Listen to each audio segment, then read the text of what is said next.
Kepala Kantor Wilayah Kementerian Agama Provinsi Aceh, Dr. Andes Haji M. Daud Pakeh, memimpin rapat evaluasi pelaksanaan HUT PGRI dan HGN tahun 2016 di ruang Oprum Dinas Pendidikan Aceh, Senin 28 November 2016. Sebelum melakukan evaluasi, Kakanwil selaku panitia kegiatan menjelaskan kesiapan Kota Sebuluh Salam yang akan menjadi tuan rumah acara puncak HUT PGRI dan HGN nantinya. Acara yang direncanakan akan dimulai tanggal 3 itu akan dimeriahkan oleh drum band Gita Handayani yang meraih juara nasional beberapa waktu yang lalu. Acara pembukaannya akan dilaksanakan pada tanggal 3 sore.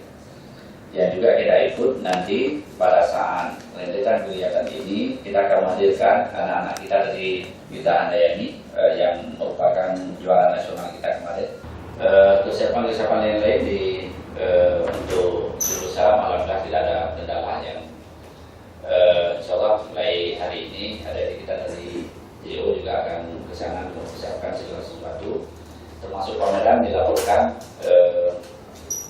16 kabupaten kota yang siap untuk hadir, namun ditambah dengan ada kegiatan yang lain masuk di Sebuluh Salam, sehingga kita siapkan 25 stand untuk pameran.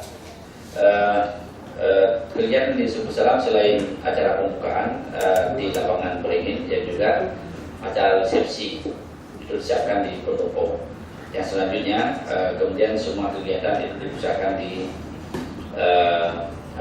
pameran dan kegiatan-kegiatan pentas, lomba anak-anak dan semua di lapangan Beringin, kecuali untuk kegiatan seminar yang terkena sebulan di Hotel Barnes, tapi kita putuskan dipindah ke aula ke Oprum Wali Kota. Upacara HUT PGRI nantinya akan direncanakan pada tanggal 1 Desember di lapangan Belang Padang, Banda Aceh.